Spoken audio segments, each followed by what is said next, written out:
Hello, I'm Robert Dilts, and I want to say a few words about the generative coaching certification training that I'll be doing here in Tokyo with Stephen Gilligan. It's something that both of us are very excited about. It's a new development where we're bringing together our common backgrounds, starting together at the University of California at Santa Cruz when Bandler and Grinder were first creating NLP, and working with Milton Erickson. Stephen kind of branched more into the work with Erickson and hypnosis, eventually creating his generative self work. And I have stayed with the NLP path, but have developed what we call a third generation of NLP, a more systemic version. And now Stephen and I are joining back together to really bring this, I think, first of all, in and of itself, a generative combination. The bringing of these two things together is already a very interesting and creative work.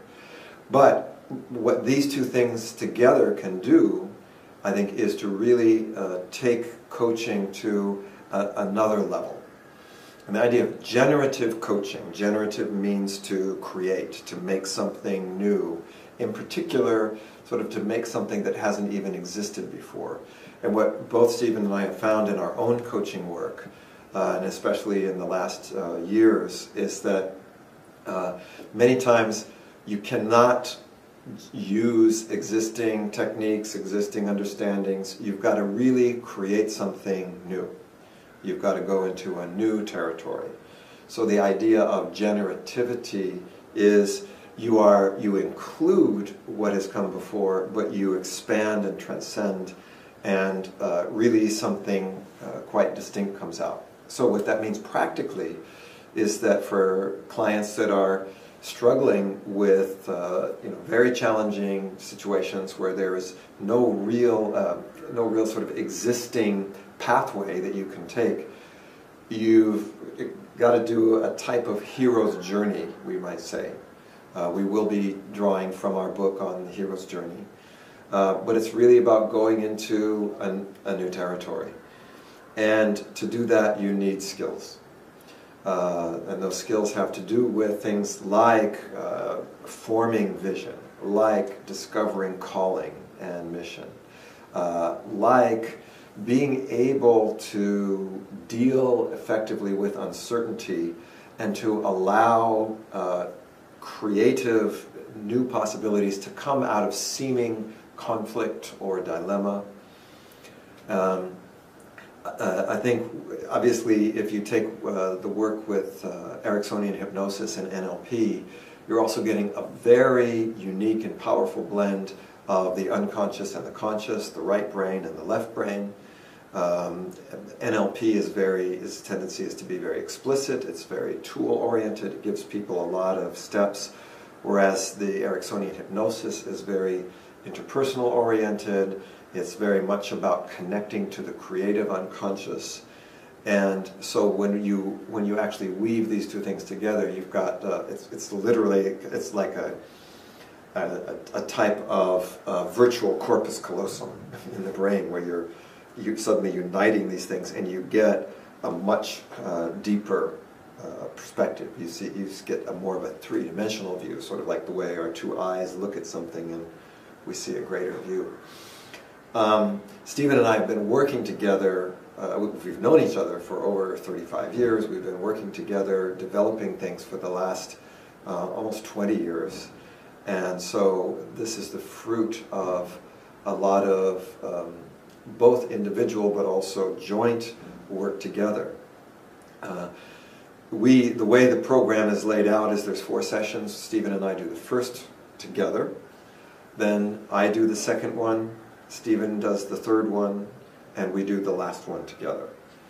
So I think that allows us to really give people the full experience of, again, this a very generative framework where you get the combination and then the individual skills and then the combination again. Now, one of the basic principle of generativity is that you've got to, in some way, usually what happens is that as Einstein said, our thinking will create problems that the same thinking, no matter how much more of it you do, can't solve. So that's where you get so far. Actually, you know, certain ways of thinking solve problems, they create solutions, but then you begin to become trapped in them. So actually one of the first steps of generativity is to find where there is rigidity, to begin to break down some of the older structures.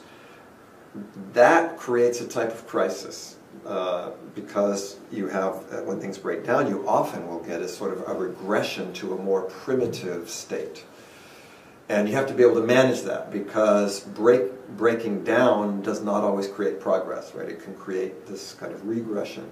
And yet, it's as a result of that, kind of moving back to a more primitive state, that you can put things together in a completely new way and then make a quantum leap forward. So what we're going to be doing is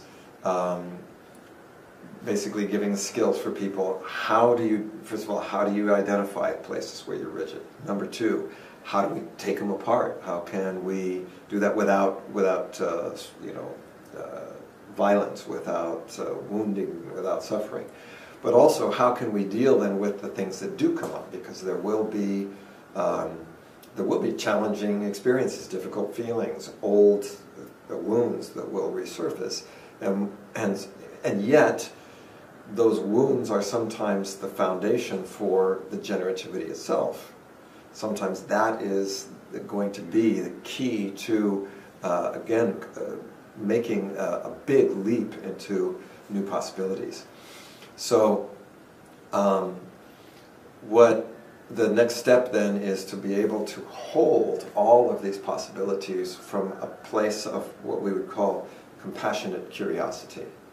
A type of equanimity where I can take the light and the shadow, the darkness, the difficulties, as well as the resources, and by holding them without needing to force something, it makes the possibility for something new to emerge.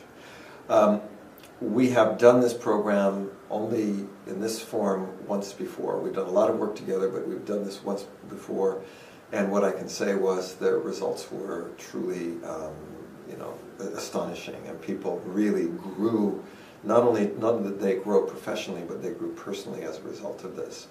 And as a result of the feedback we got from that, we really felt this was something that we really want to bring farther into the world.